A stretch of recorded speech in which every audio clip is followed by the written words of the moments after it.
Let's quickly review and get some practice making the electron orbital diagram. Remember, vertically number 1 to 7 and add the letter S to each number.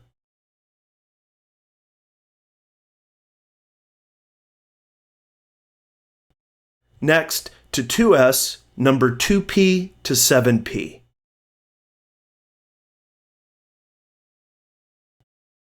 Next, to 3p, number 3d to 7d.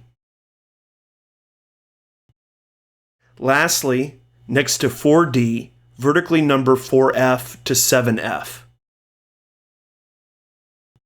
Now, make the downward angled arrows through the energy levels in subshells.